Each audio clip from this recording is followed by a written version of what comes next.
कर्नाटक महाराष्ट्र सीमा विवाद।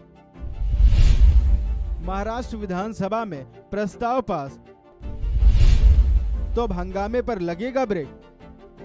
महाराष्ट्र और कर्नाटक के बीच सीमा विवाद बीते दिनों से लगातार बढ़ता जा रहा है।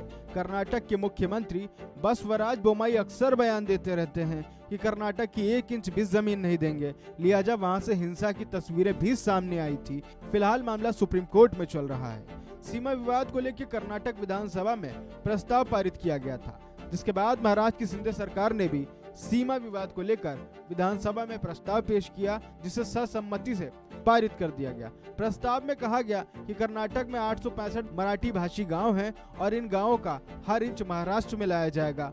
सुप्रीम कोर्ट में इसके लिए जो भी जरूरी होगा, महाराष्ट्र सरकार ऐसा कदम उठाएगी। वहीं इससे पहले महाराष्ट्र की तरफ से खड़े किए गए सीमा विवाद को लेकर कर्नाटक सरकार ने निंदा की थी और इसे पूरी तरह से गलत बताया था और विधानसभा में प्रस्ताव भी पारित किया था, जिसमें कहा गया था कि कर्नाटक की भूमि, जल, भाषा से संबंधित मामलों पर कोई समझौता नहीं है। इसके साथ ही उन्होंने कहा था कि कर्नाटक के लोगों और सदस्यों की भावना इस विषय पर एक हैं और अगर ये प्रभावित होता है तो हम सभी एकजुट होकर राज्य के हितों की रक्षा के लिए संवैधानिक और कानूनी उपाय के लिए प्रतिबद्ध हैं। जिसके बाद महाराष्ट्र की शिंदे सरकार का भी प्रस्ताव विधानसभा में पारित हुआ और शिंदे सरकार का मानना है इस प्रस्ताव के जरिए कर्नाटक के 865 मराठी भाषी गांव को महाराष्ट्र में शामिल किया जा सकता है। वहीं महाराष्ट्र विधानसभा में सीमा विवाद को लेकर प्रस्ताव पारित होने के बाद सरकार पर हमलावर बैठा विपक्ष फिलहाल शांत हो गया है। लेकिन इन सब के बीच अब आपको बताते हैं कि सीमा विवाद की पूरी कहानी क्या है।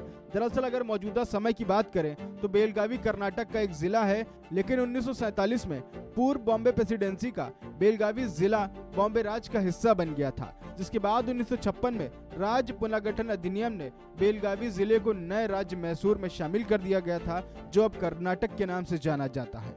वक्त बढ़ता रहा, सियासी फायदे के लिए सियासतदानों ने इस मुद्दे पर सियासत की, जिसके चलते बेलगावी के लोगों में मतभेद शुरू हो गया, जिसके बाद वहां से हिंसा और तोड़फोड़ की तस्वीरें भी आईं। लेकिन फिलहाल मामला सुप्रीम कोर्ट में चल रहा है, जिसको लेकर बीजेपी शासित दोनों राज्यों की सरकारें कोर्ट में मजबूती से अपना पक्ष रखने में जुटी हैं। दोनों सरकारों ने अपने अपने विधानसभा में प्रस्ताव भी पारित कर दिया है और दोनों सरकारें मान रही हैं कि ये प्रस्ताव सुप्रीम कोर्ट में अहम भूमिका निभा सकता है। खैर, कर्नाटक महाराष्ट्र सीमा विवाद को लेकर कानूनी लड़ाई कौन जीतेगा, ये तो वक्त ही बताएगा। इस खबर में फिलहाल इतना ही।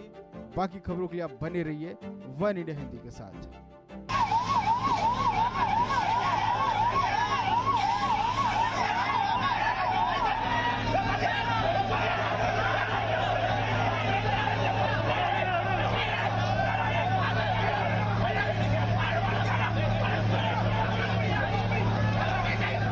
ಇಲ್ಲ